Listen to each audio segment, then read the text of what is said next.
তাহলে এটা না একটা জিনিস আমি করতে পারি, সেটা হচ্ছে যতটা সম্ভব যেন নতুন করে কোনো খারাপ কর্ম না উৎপন্ন হয় এই বিষয়টার দিকে যদি ধ্যান দেওয়া যায়।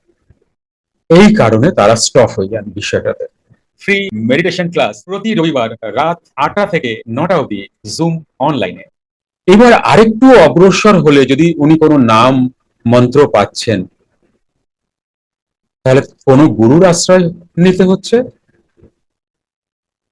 এবার তখন সেই গুরু বললেন, ঠিক আছে তুমি তো এগুলো করছো না ভালো, তো নতুন কর্ম সেইভাবে উৎপন্ন হচ্ছে না, হ্যাঁ কিছু সামথিং তো হচ্ছে, কারণ তুমি তো শাকসবজি ইত্যাদি খাচ্ছ,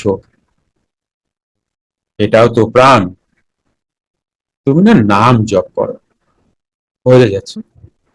নাম জপ করলে কি হবে,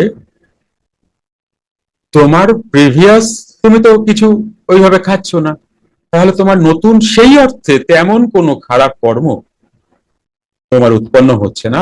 যাই হচ্ছে যতটুকু হচ্ছে এটা নাম দিয়ে একে, তাহলে ইনি তখন এগুলোও করছেন না আর নাম জপ করছেন।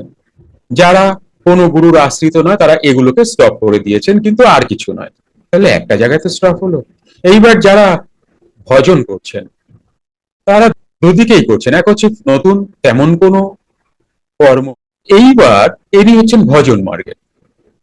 এইবার যখন সাধক হলেন একটি মানুষ, মানে সাধনা করছেন, কি সাধনা? ক্রিয়াযোগ সাধনা বা ব্রহ্মবিদ্যা, গীতায় যেটা বলা হয়েছে, এই সাধনায় শুরু করলেন।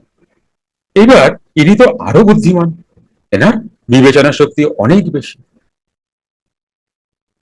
তো ইনি ওটা তো করছেনই না, সাথে প্রাণায়াম করছেন। কেন?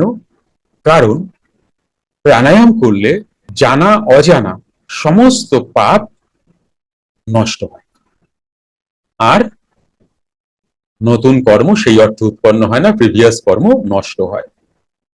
এইবার যিনি যোগী, কাছাকাছি যোগী পদবাচ্যের কাছাকাছি, তিনি তো তার ইন্টেলেক্ট আরো আরো কিছুকে দেখতে পাচ্ছেন, বুঝতে পারছেন। উনি দেখলেন না এইভাবে তো হবে না। উনি কি করলেন, প্রিভিয়াস কর্মকে উনি প্রাণায়াম দ্বারা জ্বালিয়ে দিচ্ছেন। যুক্ত ক্রিয়াযোগ, সুষুম্না অন্তর্মুখী প্রাণায়াম, সম্ভাবী মহামুদ্রা, কপালভাতি শিখতে চাইছেন? প্রতি সপ্তাহে মঙ্গল, বুধ ও বৃহস্পতিবার রাত ৮টা থেকে ৯টা অবধি জুম অনলাইনে নিজের বাড়ি বসেই শিখতে পারবেন। যোগাযোগ জ্ঞানী গুরু কমিউনিটি, ফোন নাম্বার 9903680146।